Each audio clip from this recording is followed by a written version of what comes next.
And we are live with Rewind-A-Dynamite. I am John Pollock alongside Mr. Wai Ting on this Wednesday evening. Hello, Wai. Hey, John, what's going on?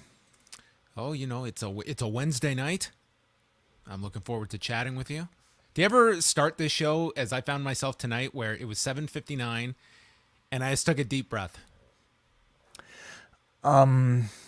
I didn't even have time for a deep breath. No, sometimes you don't. Though I will say this was a Dynamite that to me was on a scale of Dynamite pacing, it was not the usual 10.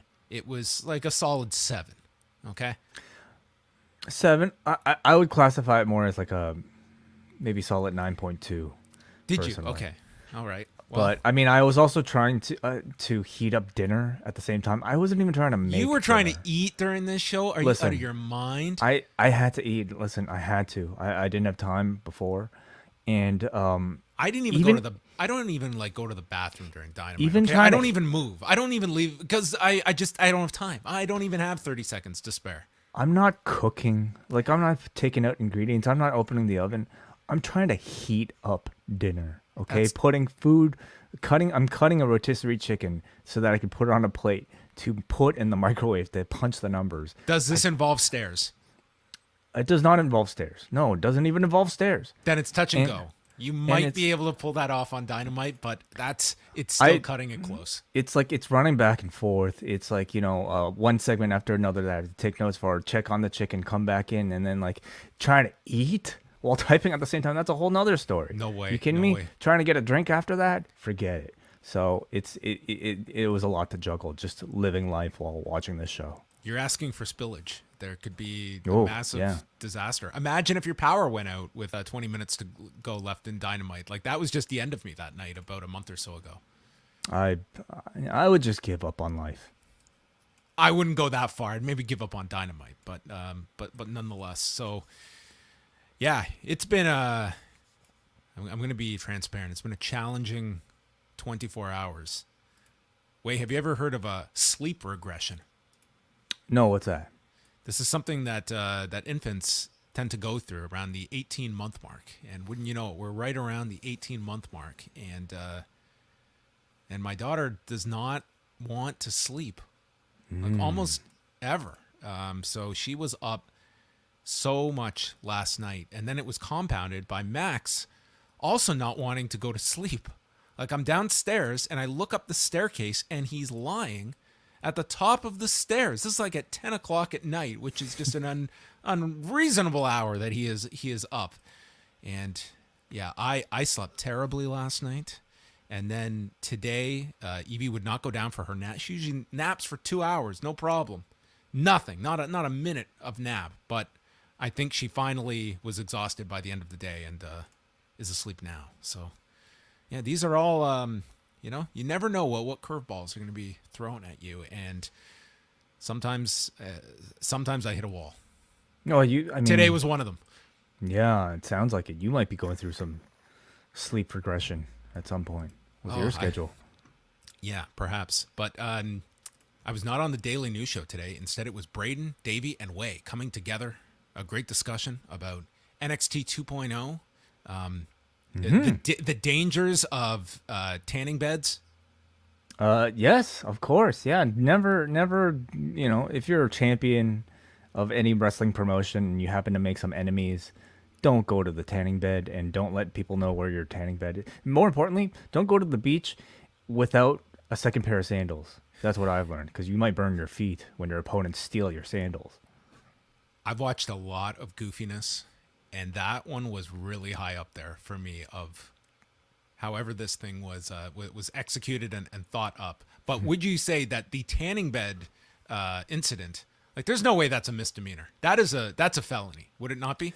That looked really dangerous. Like, what did she exactly do? She just turned up the temperature, maybe, like, or I don't even know if there's not temperature, but like, because the when she UV came ray. out, she said, "I set it for 10 minutes." I was like, did you just lie there and the timer didn't go off? Did she change the timer on it, or did she increase the heat and That she must just be lost it. track of time? See, maybe the timer would make a bit more sense. And for people who haven't seen NXT, so what happened was we had a skit this week. People at the edge of their seat right now listening to this that are flying over to check out this segment. Mandy Rose, we saw her get her tan. She was about to go to the beach with the rest of Toxic Attraction, and in comes Wendy Chu sneakily while Mandy Rose was in the tanning bed, punching some buttons. And then, wouldn't you know it, in the next shot, we have Mandy Rose showing up with a burns. Yeah, she burned her alive. Yeah, I mean this is, I mean it should be against the law. Yeah. Yeah. So that happened on NXT, and so a great discussion with Wai, Braden, and Davey that you can check out today, in addition to all the other news that is going on. Yeah, it wasn't just goofiness. You know, there was some good wrestling on that show too. So we tried to be as fair as possible, and it's always a joy to hang out with the BDE or the BDWE, huh? The How about that? BDWE. Okay. Well, they're also going through their name change, I guess. Yes, I guess. All right. Are you ready to chat? I'm dying here. Are you ready to chat about Dynamite from Baltimore tonight, Wai? Let's do it. All right. You know, when we talk about arena names, Wai, nothing says, hey, man, you free tonight? What do you got tickets to? You want to go down to the Chesapeake Employers Insurance Arena?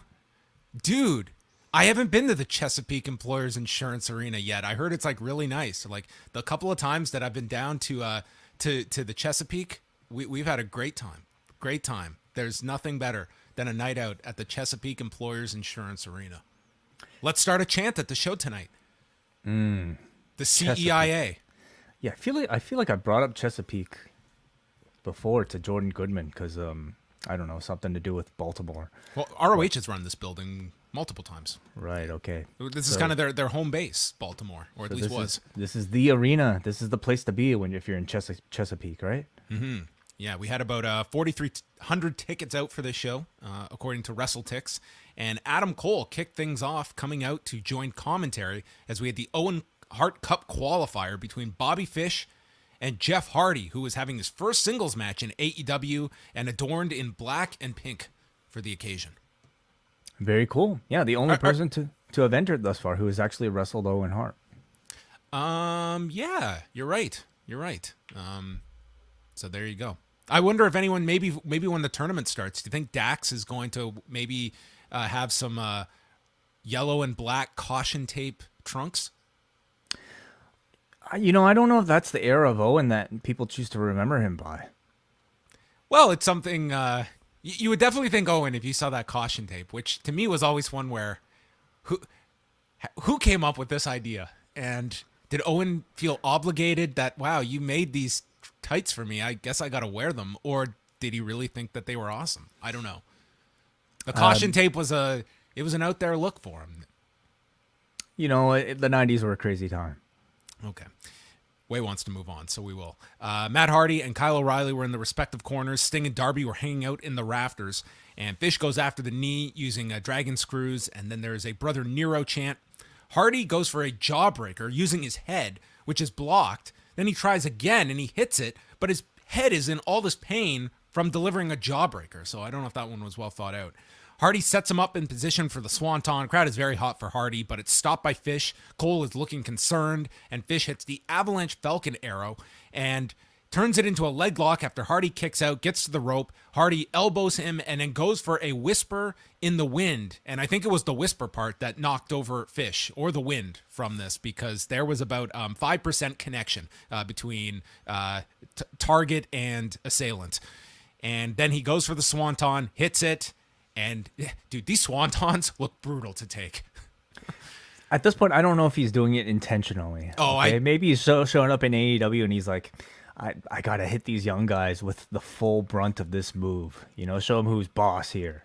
This seems like when Savage was doing his elbow drop near the end, and he was like, he just let the guy take all of it because he wasn't going to be drilling like his hip and knees onto the mat. So, man, these Swantons are just like, man, you got to just brace for it. It's happened like too many times now that I am I wondering think it's happened what's going every on. time he's done the Swanton in AEW. Perhaps, yeah. I mean, I really do wonder if it's if it's intentional or if it like over time maybe the spring of that leap on the Swanton is just somehow maybe slightly decreased and the distance is not necessarily measured the same way. But I mean, it does look more devastating, I guess. It looks like a finisher. 10 Yeah. minutes and 11 seconds. Jeff Hardy gets the win, and Adam Cole just can't believe it. So Hardy joined Dax Harwood, Samoa Joe, Kyle O'Reilly, Adam Cole, and Darby Allin with another qualifier coming in later in the show. I like the match. I really like Fish.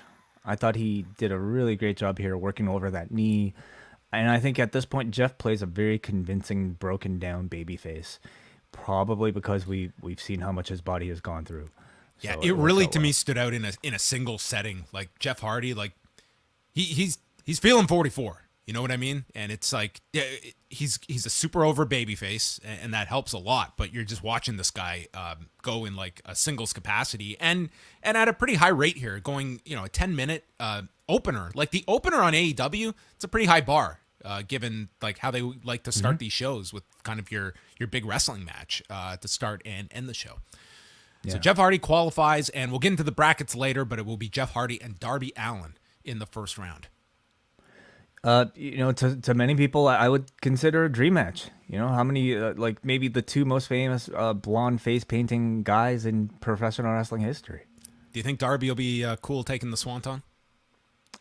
Yeah, I think he'll take 5. What if you Take it through a flaming table. Yeah, what if you put yourself in a steel box and then come down on me on top of it? That'd be great. The Young Bucks come down and they have a brief face-off with the Hardys before tending to Bobby Fish, and Adam Cole says he would give his left arm to see those teams go at it once again, which would make Adam Cole's like entrance much more difficult.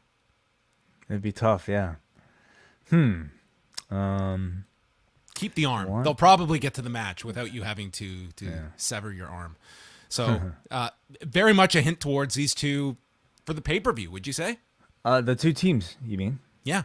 I absolutely sure. Yeah, why not? I mean, unless you're going to do something with the Undisputed Era as a whole five-man group, perhaps.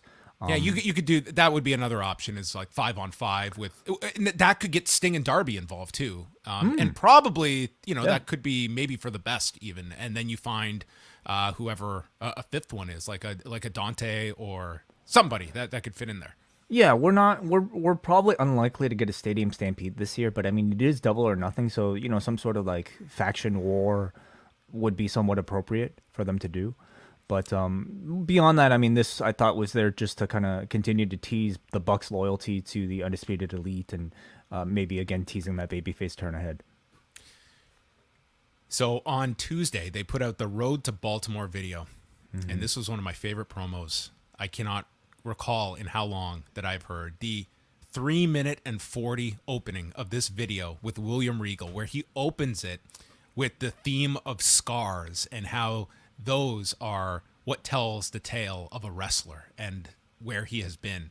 And he goes through this whole description of the Blackpool Combat Club, and at the end ties it back to the scar theme of how if you gave 100 men knives to stab their hated enemy, 99 of them would stab their enemy, but the Blackpool Combat Club would simply slice the cheek to leave a scar, so that every time they look in the mirror, they would think of the Blackpool Combat Club.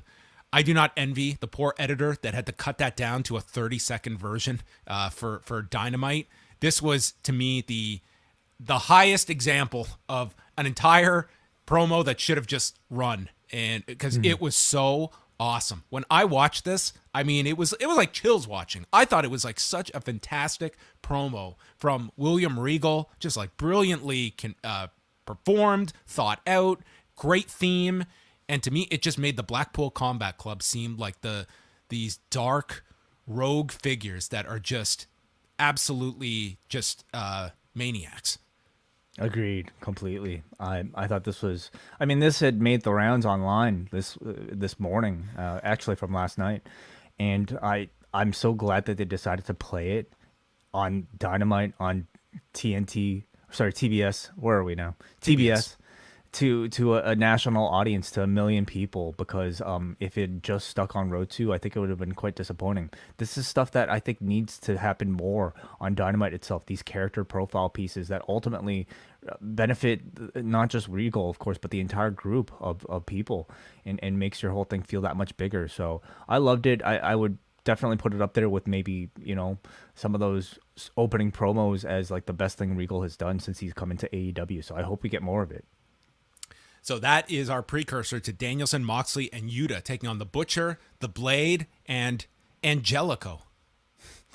According to William Regal, yes. Angelico or Angelico, as he was asking. Yes, I'm fine with that. Yeah, Cool Hand Angelico.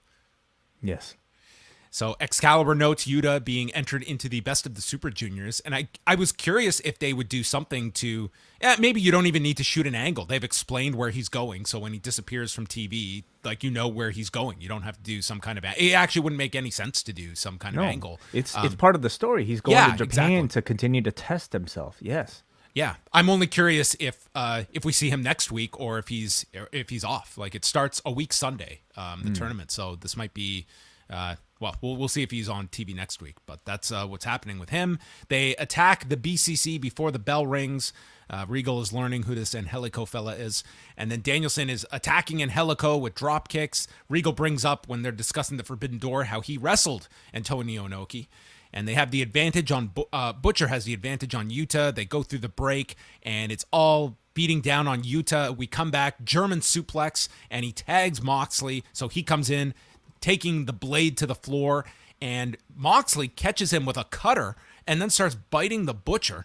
And Angelico's in with a capoeira-style kick and just gets his head taken off by Danielson with the missile drop kick. And then they're stomping on Angelico. The others apply submissions at the same time, and as they're dropping stomps and elbows, the whole crowd is chanting yes, and Danielson applies the triangle with the flex and submits him in 7 minutes, 42 seconds.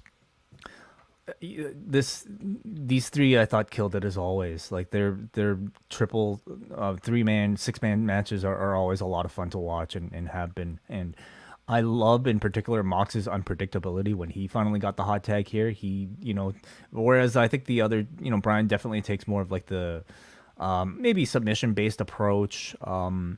Mox sometimes does that, but like today he just went straight on Terry Funk. He just went crazy on the ringside, just throwing people around the tables and just going nuts, and it was just lovely to watch in contrast to like maybe some of the more technical aspects of this group. I also really like Butcher and the Blade. They're always in this jobber role as part of the AFO or AHFO, but to me, like, they're maybe the best people that we've had in some of the best people we've had in those roles, because they always put on an entertaining performance. And I don't know if I ever necessarily see them like getting the tag team belts, for instance, but I feel like they'll always have a spot in this company because they make everybody look great. And Angelico is somebody who I was really interested in seeing, because he's somebody without a tag team partner right now. So like, what is his future in this company? What is his future in the AHFO, and how does somebody like that manage to get people to notice him, and so that he'll be used more? Yeah, I was very curious about him. Like, this was as much of a spotlight as he's had recently on Dynamite or Rampage. I can't say he stood out in a big way in this match that you were necessarily thinking about him afterwards. It's hard. Like, obviously they have enough that he is part of this group and they're moving forward with it. But it's getting to that next level that's going to be difficult, because there's so many names, and when you're in a situation like this in a 6-man, you try and stand out as much as you can, but you're also not the focus of this match. Yeah, like, I mean, very good high flyer, but like we have a lot of high flyers in AEW. So something I feel like he was starting to do a whole lot more, maybe making a bit more of a name for himself, was his how do you say it? Eveo? Lucha submission style. You know what I'm talking about? No. Okay, well, anyway, he's got a unique form of submission wrestling that was picked up in Mexico that he's starting to do a whole lot more. And in particular, when he was in there with Danielson, it looked really interesting. But I was looking forward to those two, and they had a brief interaction together in this, especially towards the end. I mean, maybe this is somebody that you look at more so if Ring of Honor ever gets up and running, that's a better avenue for someone at that level of Angelico. Because I just don't know if he's going to catch on in a more high-profile position in AEW. Yeah.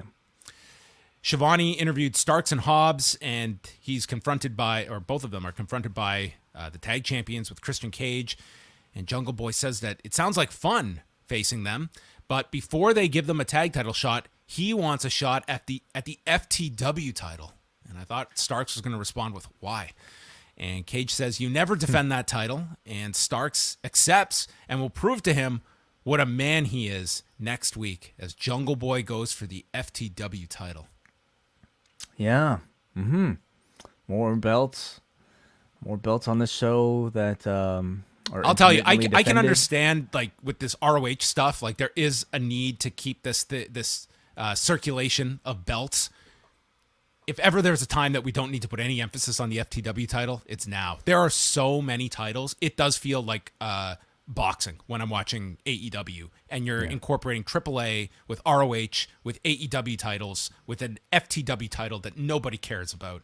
It's so many titles. And I think that when you have so many, it trivializes the importance of a big title match. I think tonight's main event kind of suffered from that it did not feel like a big unification title match because there's so many. And I don't think you can spread that importance across so many belts. And this FTW title would be the easiest elimination for me among many. Agreed.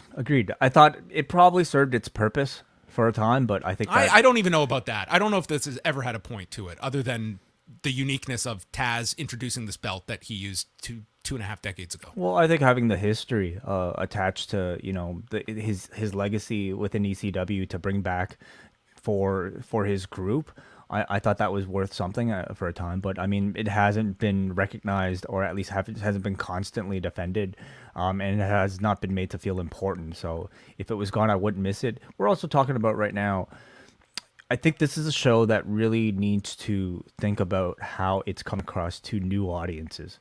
And it's a show that I'm going to have to say is probably a bit difficult for, your casual fan who hasn't seen much wrestling or doesn't know what ECW is, or ROH is for that matter, to just, jump in and pick up from out of nowhere. And it just adds to a bit more confusion than probably, benefit. Shivani, who is the busiest man on these shows, he is just everywhere. He is with Keith Lee and Swerve Strickland, and they say that Hobbs and Starks have unfinished business with them. And Keith Lee says, when all is said and done, you will swerve in our glory. Yeah, okay. I don't know what that means. Like a mashup. Yes. Swerve in our glory. I don't know. Sounds interesting. Does that mean when you're expecting someone to bask in your glory, they turn on you or something, and you're not expecting it? Maybe it's open to interpretation. I guess so. Wardlow is brought out from outside. Big chance for him as he's in his handcuffs and walks into the arena. No music. Another great reception for him. MJF and Sean Spears walk out, and MJF says, I would say it's great to be back here in Maryland, but then I'd be a lying piece of shit. And he's going to watch this match from the back. Wardlow should be terrified because he is taking on someone who is 7 feet tall, of unadulterated power. He has never taken an L in his life. I think this guy and King Corbin are on the same database. Well, I think in his case, he meant it more as a play on words with the letter W. Okay. Well, then he introduced, he called him the Big Dub, William Morrissey, but it just sounded to me like he introduced the Big Dumb William Morrissey. That's all I could hear. I know what he was saying, but it sounded so much like the Big Dumb William Morrissey. And then this guy walks out, and it was just, I thought it was new nickname, I think for sure. W. Morrissey has had some bad ideas when it comes to his presentation and naming conventions. I'm the Big Dumb William Morrissey. I didn't hear that. Okay. If you did, maybe you can't unhear it once it's put in your head. That might be true. Yeah.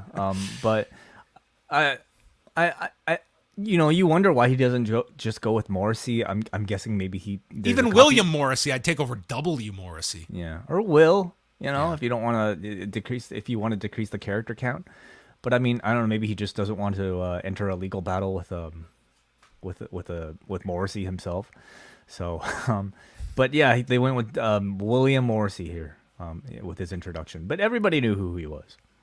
So he came out, looked great. I would say like a good reception, not like your superstar showing up type of pop, but still a very, very good reaction as you could expect. Doing the surprise without it really being a surprise, I thought definitely helped. For his advantage. He looks in fantastic shape. He's in great shape. Look at his abs, and I was happy to see him get this opportunity because I think the last time he was on national TV, or at least WWE TV, I mean his reputation I think was went through some bad press, I would say. So to see him right now in the shape that he was in, it felt like a big emotional moment for him just walking out. He is one where Impact, to me, he is one of my first examples of why Impact is a very important place in the ecosystem of U.S. pro wrestling, because seeing what he has done in Impact, I do not see him having those same opportunities had he gone to AEW. Yep. And I think it really helped his confidence. He's been pushed there. It's the right platform for him. And he has done very well with what's been thrown at him in Impact. And I don't think he would have had those opportunities at, for instance, in AEW. So I think it really emphasizes why an Impact, it's a great place for some people, depending on where you're at. We also were showing John Harbaugh of the Baltimore Ravens, and boy, would they remind you that he was in the front row throughout the evening, the head coach of the Baltimore Ravens. So we're having chants of "How you doing?" And then they start chanting, "We want Enzo, no we don't." And I think the "No we don't" won out. It was a lot closer than I expected. Yeah, there was quite a bit of this.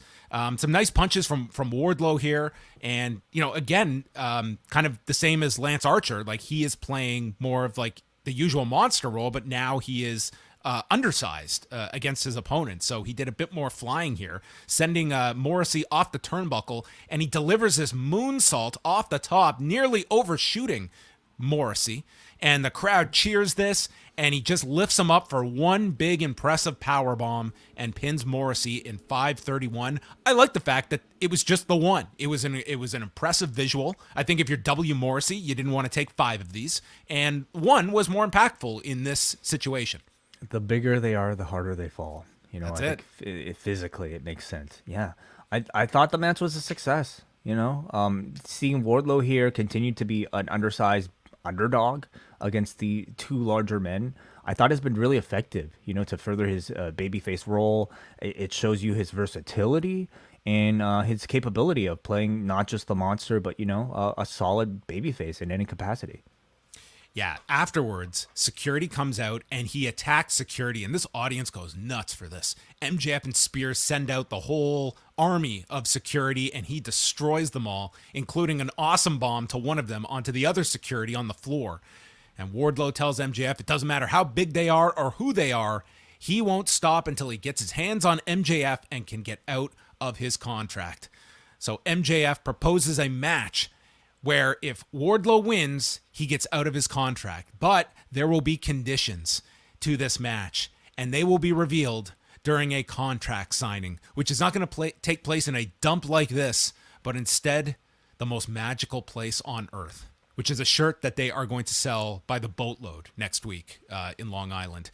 So the contract signing next week at the UBS Arena in MJF's hometown. And once again, they are positioning MJF as the hometown hero in Long Island, which is interesting given they are going to go against what all these crowds around the country have been reacting to with Wardlow. And now he is going to get unmercifully booed next week.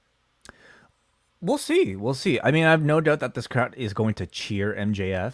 But are they going to necessarily boo Wardlow as well? I don't know. I wonder. I mean, it's very possible.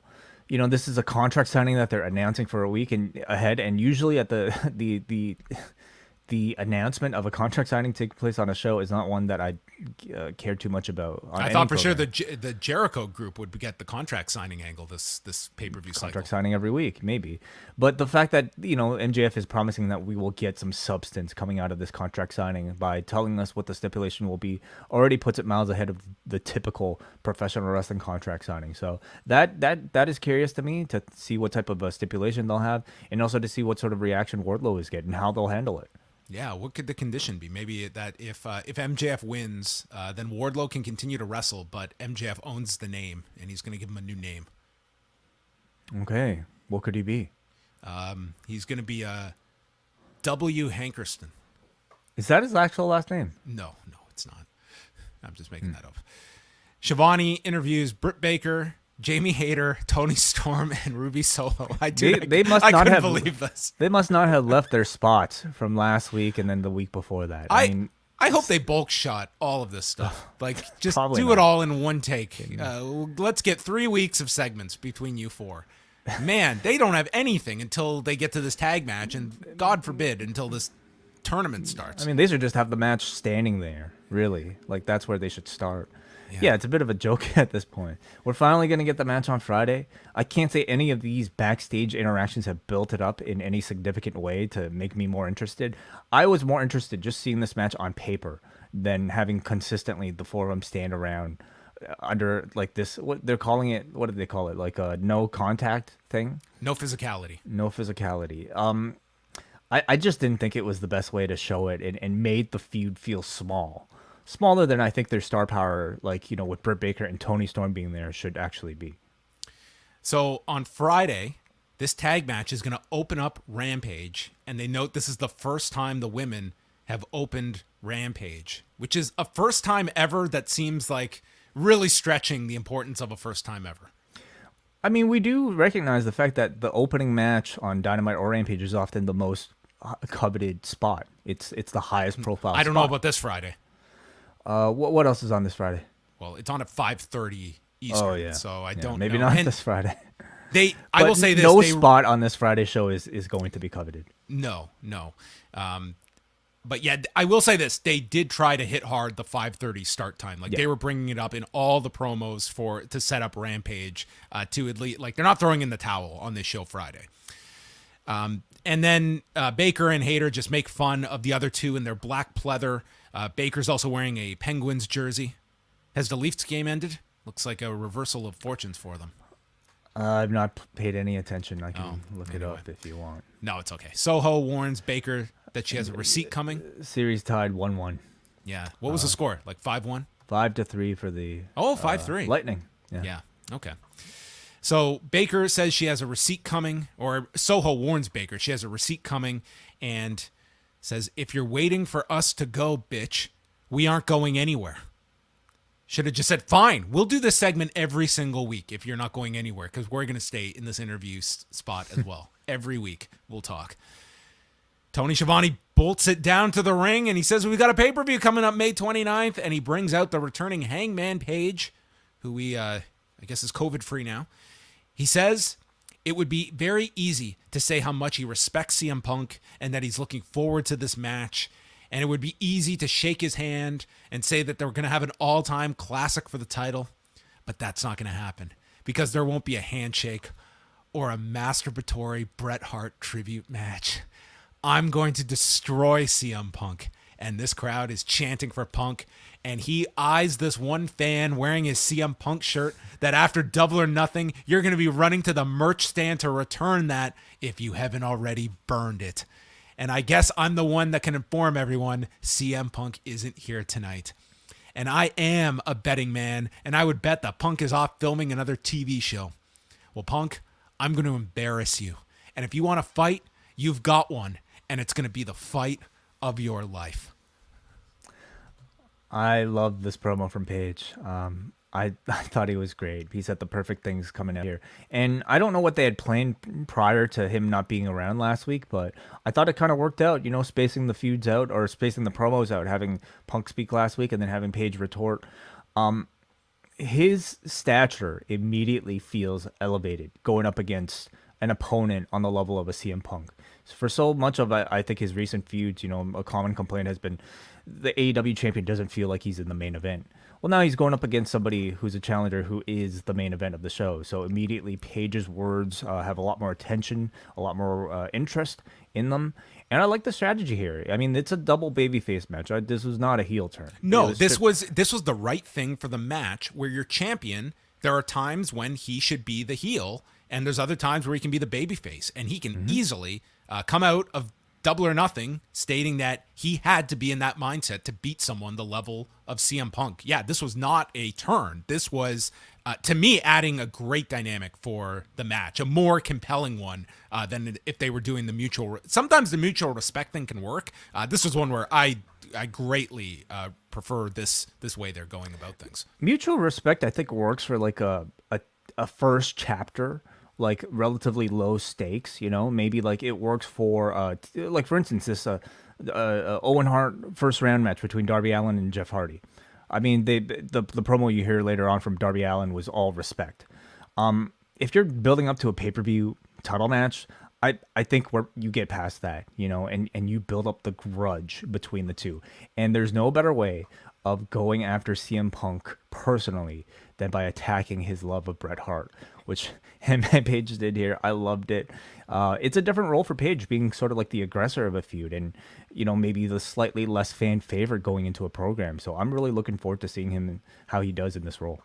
Yeah, great promo from Hangman Page. And what's really interesting is, and I like this, the fact that they are, like, the last time they were in Long Island, we were in the thick of the MJF Punk feud. And that was where for one night we got to see Punk as a heel. And then he was right back to the babyface role the next week. But they're going back to Long Island, and they're not forgetting how that crowd reacted to Punk. And they are putting Punk against John Silver in his hometown. So they are not trying to run from that type of a reaction. And you're going to get it'll be very interesting how the audience next week reacts, not so much to Punk, because I think they're telling you to boo this man, but also if Hangman gets involved next week, if it's going to be a pro Hangman crowd, if he's opposite Punk for some kind of verbal segment. It is very interesting, that booking, putting Silver against him, because I mean, he's not in a program with Silver, No. like he was in a program with Punk, with MJF. So why the desire to do this when I think if you had Punk against really anybody else on the roster, the Long Island crowd would have cheered Punk. I don't think they would have booed him strictly because he was involved in a feud with MJF, but you never know. But so it's interesting thinking, and I'll be also interested to see how they handle it next week. Yeah, I think it's actually really compelling because you're going to see Hangman. I could see next week like Hangman getting a very favorable response, even if he's delivering this exact promo that he is kind of booed for this week. That next week it'll be a whole different circumstance, and I think they're using this Long Island crowd to their advantage instead of just, hey, we've got this heel babyface story, and next week we have a unique crowd, so let's lean into that. Yeah. Highlights of Konosuke Takeshita, who is going to be on Rampage this Friday, and Jay Lethal, Sanjay Dutt, and Satnam Singh are in the back reacting to Takeshita and asking where their red carpet is, and Lethal says that AEW is backing the wrong horse, and he challenges him to prove what a real international star is capable of, so we will have Jay Lethal and Konosuke Takeshita on Friday's Rampage. So he's done a few elevations, and now we will get to see him on Rampage. Mm-hmm. Santana comes out with Ortiz to take on Chris Jericho, who is now referred to as the Wizard Chris Jericho. The Wizard. Mm-hmm. Interesting choice. I wonder what the thinking is behind that. Maybe hard to spot on a page. The Waldo books. Waldo's not a wizard. The Wizard was one of the others you had to find, along with the scroll. It's a side character on the Waldo books. Oh, yes. Wow. Okay. Yeah. Okay. Not the first thing I think of when I think of wizard, but okay, cool. Maybe that's what it. else? The Washington Wizards. Yeah. Wizard was Harry Potter. Wizard was the designer for like magic cards. Yes. Okay. So we get a replay of the fireball angle, which looked incredible in slow motion. Like it looked like they burnt this guy's head off. It looked really good. Cool. Yeah. So no Kingston on this show, selling the burns. They were plugging this coming Sunday. TNT is doing a special called Pharma Bro versus Wu-Tang Clan. And Jim Ross was very excited for this special coming up on Sunday night. Well, who doesn't love the Wu-Tang Clan? Or Pharma Bro. Well, probably a lot of people don't love Pharma Bro. No. But what an interesting hour of television that's going to be. So Santana dives onto Jericho, cutting off Judas, and they fight around ringside for a while. Jericho takes the camera and is met with middle fingers by Santana, who attacks Jericho, and we might have lost a camera in the process here. Jericho's chest is all red, and then Matt Menard tries – I can't get over the name, Matt Menard. Tries to grab Santana's leg. He's stopped by Ortiz. Santana does the Eddie Guerrero spots with the Three Amigos, and after initially being thwarted, hits the frog splash for a 2 count. Jericho goes for the walls. We get to the rope, and then Santana rolls backward into a cutter for another 2 count that looked nice. Ortiz then stops Parker with the bat, and Santana knocks Hager off the apron. There's a discus lariat to Jericho for a near fall, and with the ref's back turned dealing with Menard, Jericho hits a low blow and the Judas effect, pinning Santana in 9:06. Yeah, I like the match.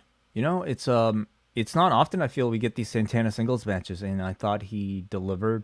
He does not feel like he's in a principal role. He's more back into a supporting role, being a part of Eddie Kingston's sort of a group, rather than maybe what feels like would be a feud more based around him.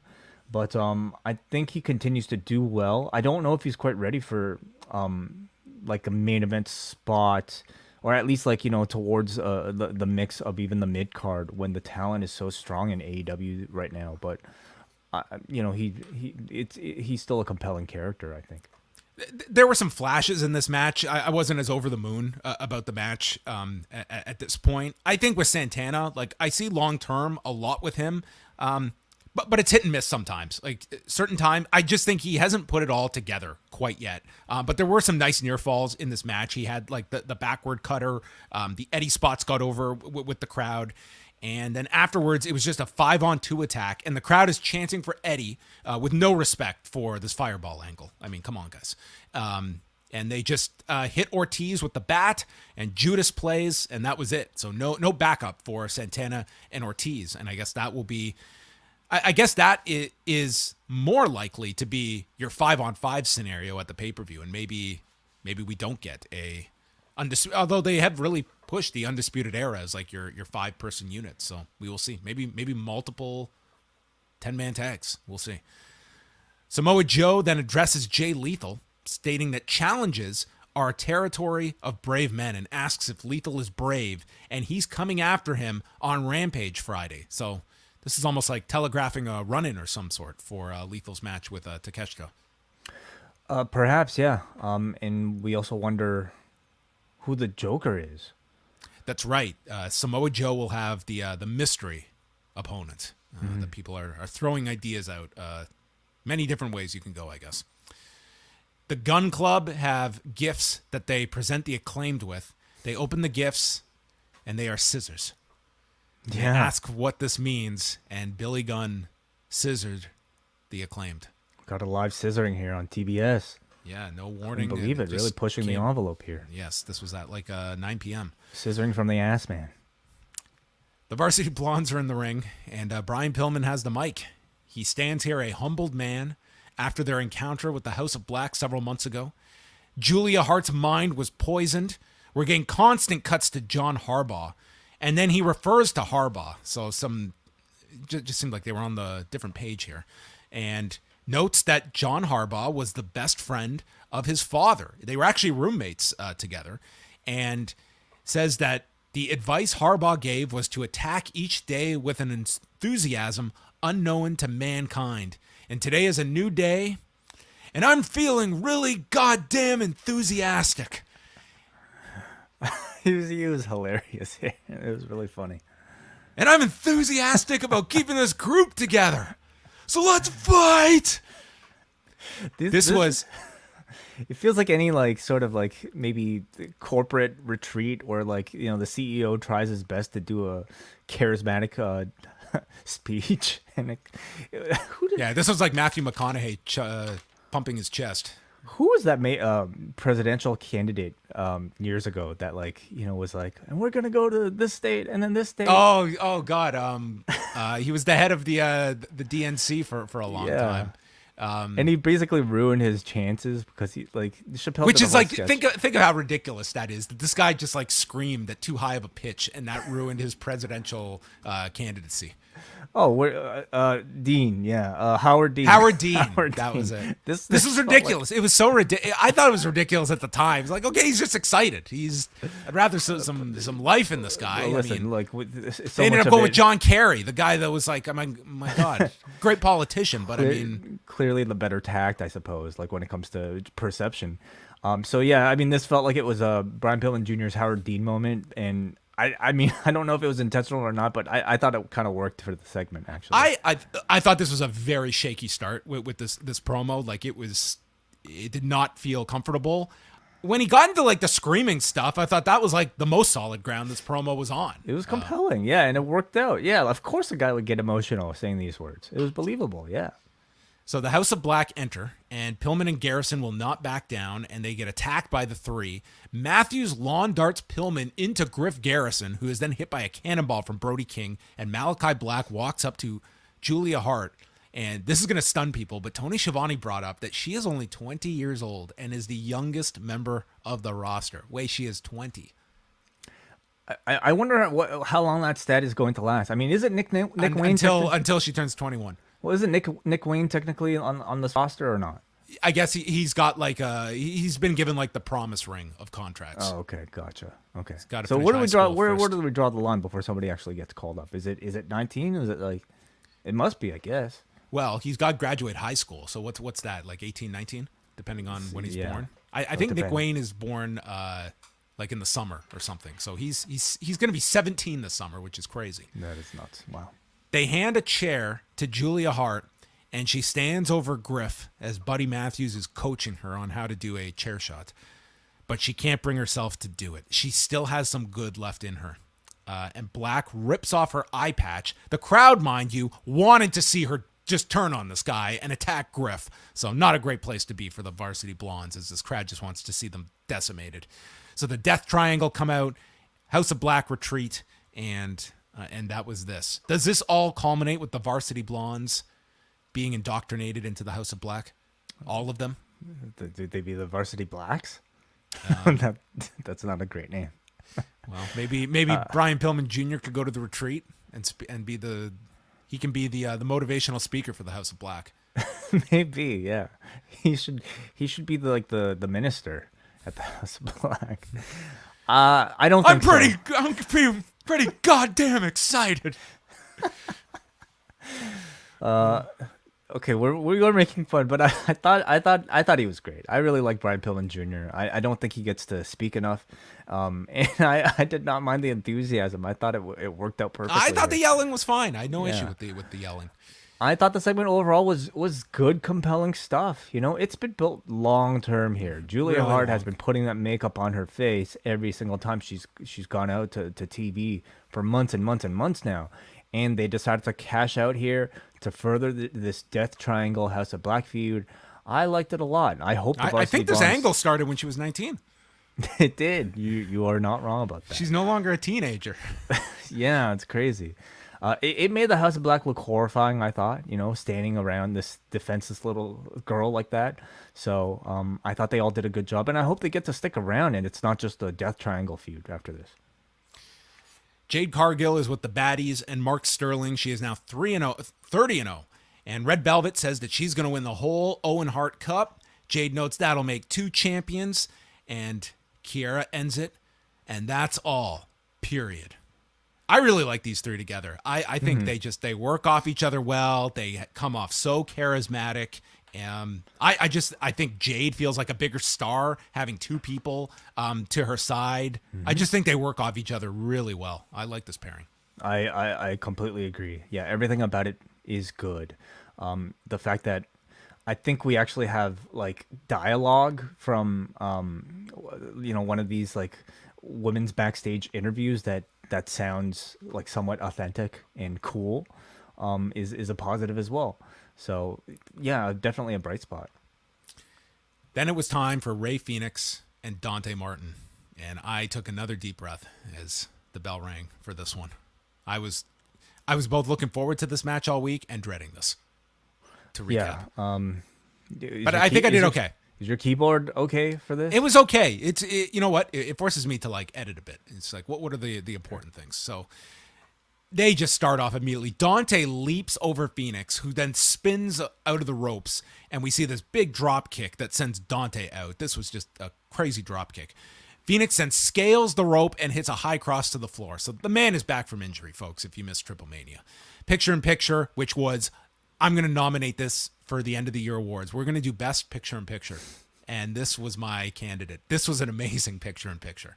Each go for vertical leaps, and Dante comes down into a destroyer, and then he hits this unreal tope suicida, where he comes through the ropes, and then it's like he's like a goddamn video game character that gets a rocket boost like mid-jump, and then he goes like another speed. It's like he was like passing the guy on F1. What do they call it? The overtake. DRS. He hit the DRS. He did the DRS. That's what he did. That's what I'm calling this tope suicida, the DRS from He entered Dante. the DRS zone, jumping on through those ropes. Wow, Yeah, incredible. it's very controversial, this DRS stuff. Have you heard about this marina that's involved with the track? Yeah, I've seen all the memes. It's hilarious. I love these controversies that exist. You guys think wrestling fans are tough? You think we have a Dude, a very these critical F1 online fans are community? out of their minds, okay? Oh my goodness. Every little thing these people will pick up and they will criticize. And I mean, rightfully so in many cases. I am doing the most incredible balancing act. I am on season 3 of not wanting to find out too much about season 4, but also paying attention to everything that's going on right now. So I'm selectively avoiding certain like interviews and references to it. You're piecing together the puzzle on both ends. And at some Exactly. point in Like the I middle- want to know enough for this race on Saturday without knowing too much as well. Gotcha. Yes. You'll enjoy it either way. I think I will too. So I'm right up to the pandemic in season 3. Yes. It's about to get really interesting. So anyway, he hits his tope suicida. Then Dante leaps to the second turnbuckle. Phoenix follows with a reverse one-man Spanish fly off of the turnbuckle. Follows with a Rana hooking the leg for a 2 count. And then Phoenix hoists him up almost for like a last ride power bomb, but instead presses him further in the air, and he comes down for a cutter. This, Yeah. I'm sure, was Mark Calloway's original idea for the move. But he was like, you know what? Be tough with Kane, so we'll just go with the power bomb. He and Nash are just like, in the locker room chatting about devising this and just never had a chance to do it. Fight forever. It's like, oh, of course. Got that chant. Dante hits a super The name kick. of the video game. Yes, yeah, they got their chant here. He stops a Phoenix driver into a super kick. Then we get the reverse Spanish fly from the top turnbuckle where they land on their feet. My only quibble is that like a reverse Spanish fly is not something you see all the time. So I think they should have just done the most spectacular version of it, which was this one coming off the top and landing on their feet. Well, they did it earlier in the match, and That's what I'm saying. oh, you're saying they only should have done one. Just do the most impressive one. Oh, okay. I get the sense, I mean, they probably wanted to build on the previous spot by saying, like, Martin countered this one. And I also got, because they were pausing afterwards, I feel like this was kind of their Will Ospreay, Kota Ibushi, It looked hold incredible. still moment. Yeah. Yeah. Dante follows with a poison Rana, goes for the nosedive.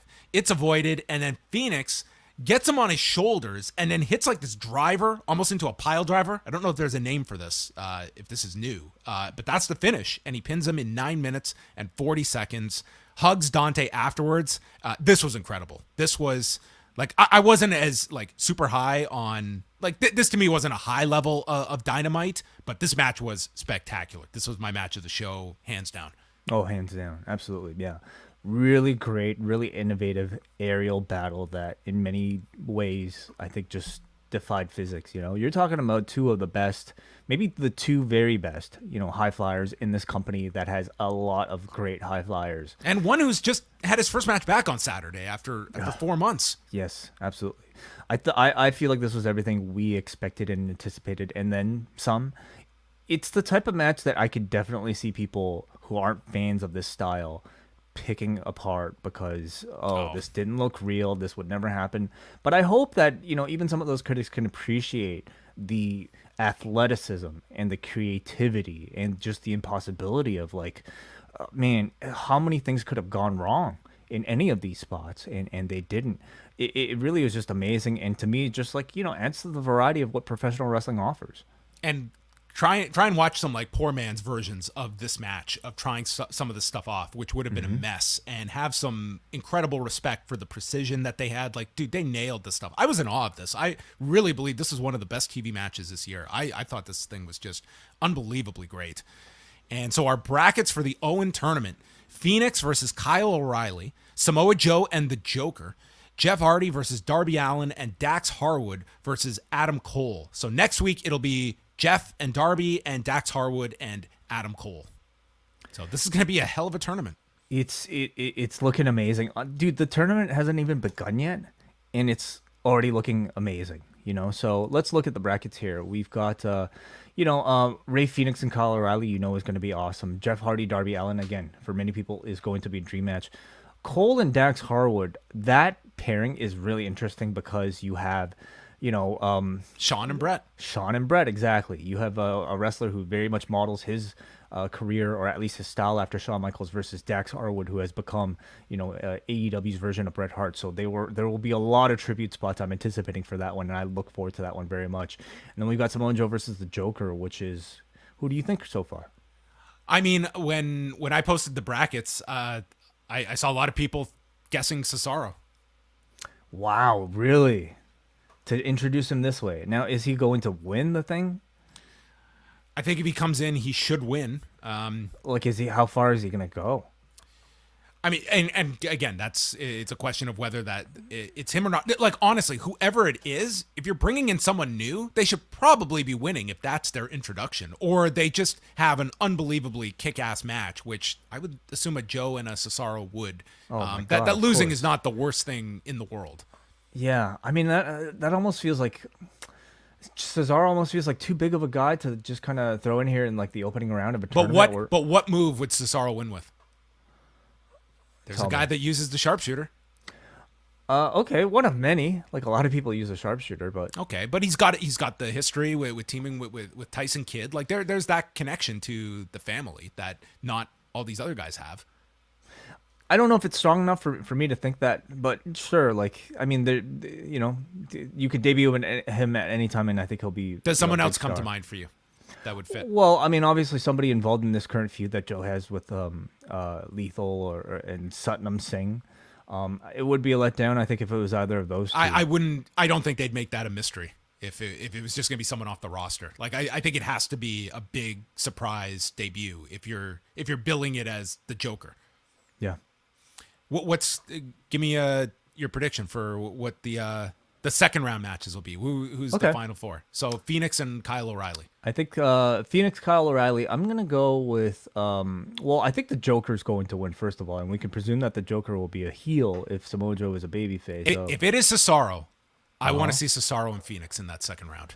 Okay, maybe I think that would be too. Incredible. Yeah, I think Phoenix goes on, sure, into the second round. On the other side of the bracket, Jeff Hardy versus Darby Allin. Let me pick maybe Cole versus Harwood first. I'm gonna say Adam Cole. You know, I think Cole and Darby. That'd be my pick. Cole, Darby. Okay, yeah. Cole, Jeff Hardy, I think would be a solid one too. I mean, they're both baby faces, so it all works. I don't think Jeff Hardy needs to beat Darby. And Darby and Cole, that's a pretty big match as well. And then your they're final. all big matches, dude. Even the I know. Like, matches there's are big matches. Yeah. So, anyway, could it end up being? Do you have any prediction on the final? Not right now. I mean, the Joker will really kind of sway things. But on the other side of the bracket, I think Cole can go really far. I don't know if I see Jeff Hardy like having 3 matches in this tournament when you have guys who can probably go like be counted on a bit more in singles capacity. So maybe Darby on the other side, but I'm probably gonna pick Cole on the right side of the brackets. All right. Well, there you go. I'm looking forward to this tournament a lot. Me too. Darby and Sting are in the back, and they just address Jeff Hardy. They say it's going to be a special night, and Sting says he knows that both will pull out all the stops. So they're going in as just mutual respect for next week in Long Island. Thunder Rosa comes out, and she is going to share her story. It's full of successes and failures, good guys and bad guys, but she stands here as women's champion. She fought hard to retain this against Nyla Rose at Battle of the Belts, and when she came to AEW, she had no expectations. She just wanted to elevate women's wrestling, and that carried a heavy weight, and she has helped elevate the division, which is one that some people still criticize.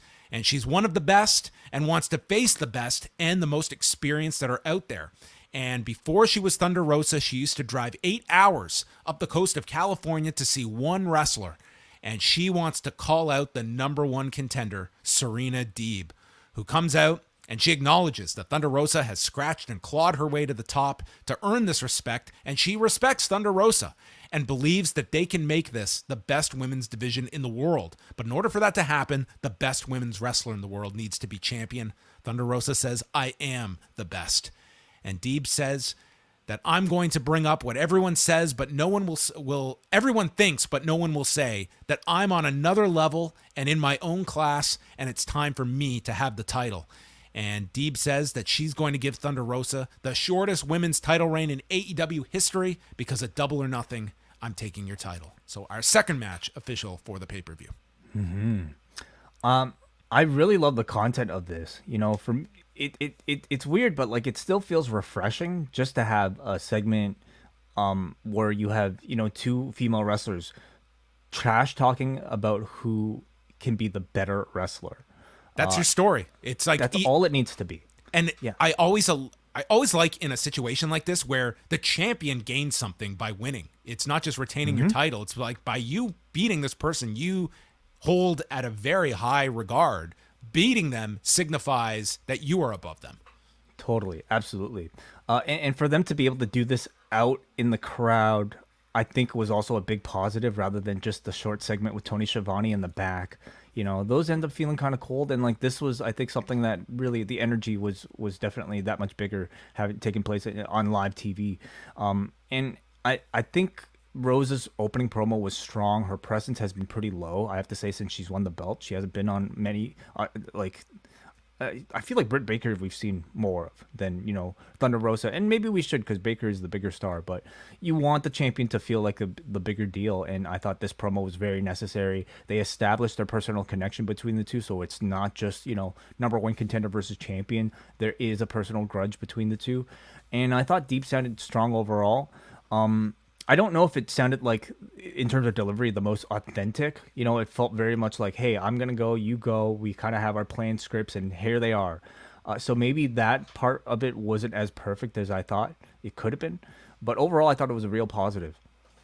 Yeah, overall, like I think I like the story of where they're going with it, and I think it should be, you know, a strong match. It's a good direction to go for the pay-per-view. So Rampage on Friday at 5:30 Eastern has the long-awaited Britt Baker and Jamie Hayter versus Toni Storm and Ruby Soho match. Konosuke Takeshita and Jay Lethal, Hook against JD Drake, and a women's Owen Hart qualifier between Riho and Yuka Sakazaki. Next week on Dynamite on Long Island, Darby Allin and Jeff Hardy, Adam Cole against Dax Harwood in your Owen Cup matches, MJF and Wardlow's contract signing, Ricky Starks and Jungle Boy for the FTW title, and CM Punk versus John Silver. And Silver does a quick promo asking if Punk wants to dance with the Meat Man because he's going mano-a-mano in his own hometown as he flexes his sirloin steaks and says, let's freaking go. And that's it. Main event's got to be the FTW title, right? What else could it be? I mean, you gotta headline with the FTW title, of course. Unless they announce something else last minute. Well, I'm sure we'll get at least a few more announcements for next week. Deonna Purazzo and Mercedes Martinez closes the show with Bobby Cruz out as our ring announcer. It is like 9:51, and they state it's a 60-minute time limit, but we will stay as long as this match goes. And wouldn't you know it, they got out of there just on time. Just in the nick of time. They made it. It's weird how that happens, yeah. So Deonna attacks her arm, and it's the setup for the Fujiwara armbar. And Deonna is consistently attacking it. They fight on the apron where Mercedes hits a spear, but in the process injures the shoulder and is thrown into the post. So then she fights back using her right arm. And we see Deonna execute a side Russian leg sweep into the Fujiwara where Mercedes escapes. She avoids the Queen's Gambit and then hits a Fisherman Buster. There's a counter to the Fujiwara, double clothesline spot, and Mercedes does the curb stomp, setting up for the Romero special, but Deonna stops her, grabbing the injured arm, and Mercedes uses her good arm to apply the Dragon Sleeper portion, submitting Purazzo and unifying your ROH women's titles. Yeah. I thought these two had a good match, but I thought they had a tough time in front of a crowd that was probably not very familiar with the prestige, I suppose, of the moment, nor Deonna Purazzo, who has made no appearances on AEW TV, and Mercedes, for that matter. I mean, herself, not necessarily somebody who's been fully established with the AEW audience yet, and if you hadn't seen any TV but AEW TV over the past month, you would have no clue what belt they were both holding, why we have two versions of this belt.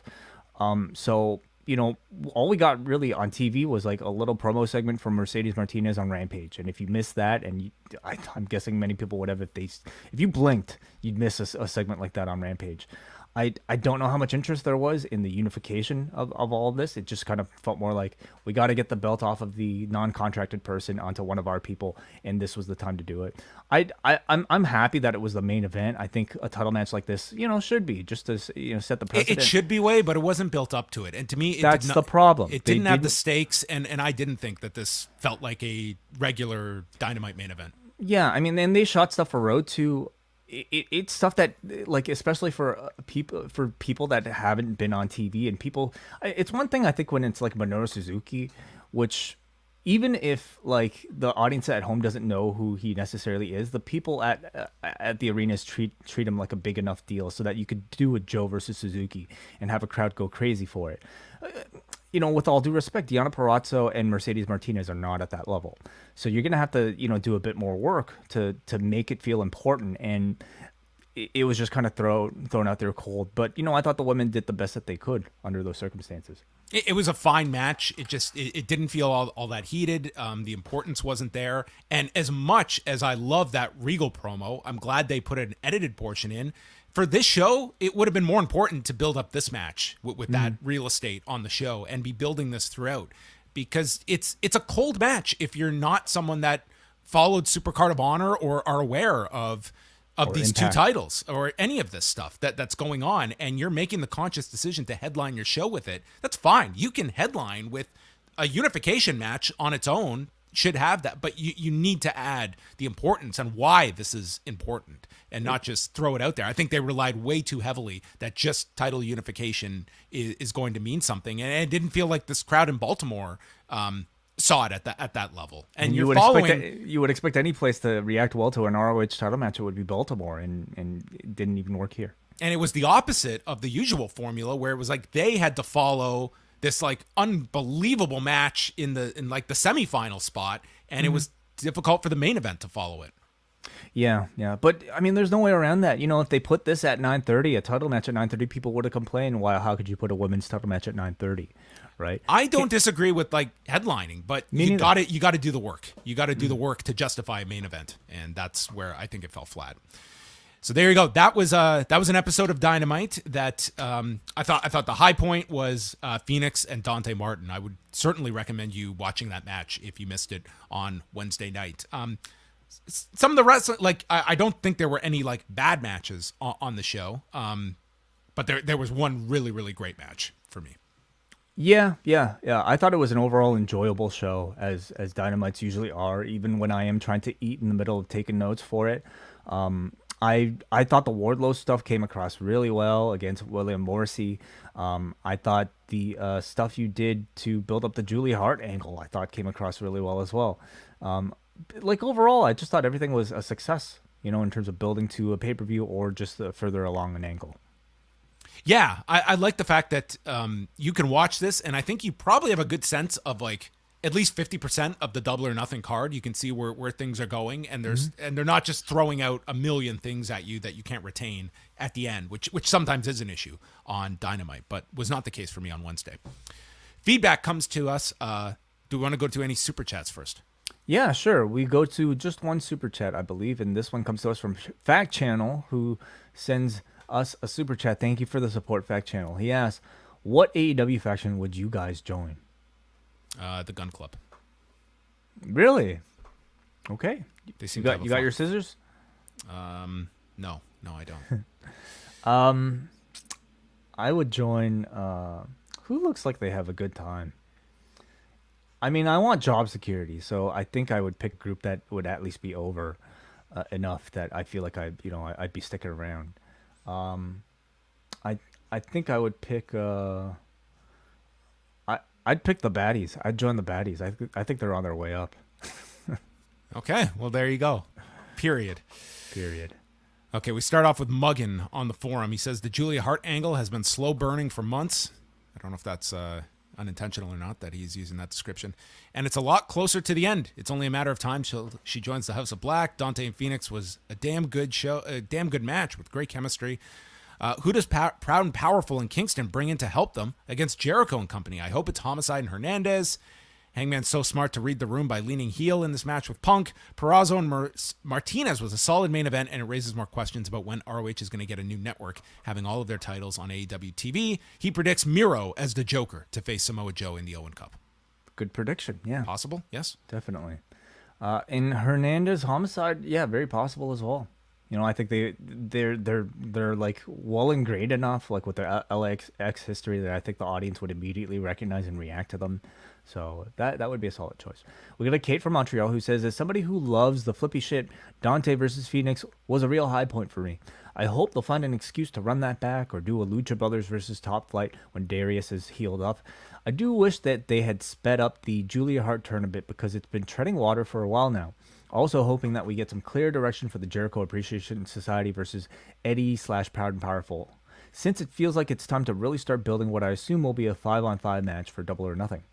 Interesting that both the men's and women's brackets for the Owen tournament seem to have a Joker position. The men's has been announced, and either Riho or Yuka will become the 7th women's competitor, leaving one open place in there too. Let the speculation begin. All right. And just a note, Kate joins me this Friday on Rewind-A-SmackDown. That is right. And Patrick has the last word. Thought it was a mid-tier episode of Dynamite tonight, though I found great enjoyment from the Blackpool Combat Club again and think that them airing the Regal promo from Road 2 was a great choice. Dante and Phoenix was fun, and I do feel that there's been an added level of focus on the women's division of late, with a lot of the talent feeling like they have something going on, either being put into a feud or the Owen tournament, and it just feels like there's been an increase of women's segments of late. Even tonight, we had a ROH women's title main event and 2 big women's matches on Rampage this week. Big curiosity of the show was Hangman's promo, which did come off more aggressive and heelish than a typical Page promo. Wonder if he's going to be playing overconfident heading into the Punk match at Double or Nothing. I didn't read it like that. I just felt like he looked determined. I mean, if anything, I think you question whether or not he's confident at all when you're going up against, you know, somebody who's as big of a name as CM Punk. So I think, you know, playing off of the Hangman Page character that we've come to know at this point, like he seems to be somebody who has, you know, who's now sure of who he is and knows what he can achieve and has gained confidence. But I wouldn't say overconfident. At least it didn't come across that way to me. All right. That's going to wrap up the show. Thanks to everybody for your feedback and for joining us live. We are here after Raw, after Dynamite, here at youtube.com/postwrestling. So subscribe to the channel. And when you wake up on Thursday, we'll be back at 1 p.m. Eastern Time. That is correct. And tomorrow evening, 10 p.m. Eastern Time for all Post Wrestling Cafe patrons, WH Park, me, Nate Milton, and Rich Fan will be live talking about the season finale of Moon Knight.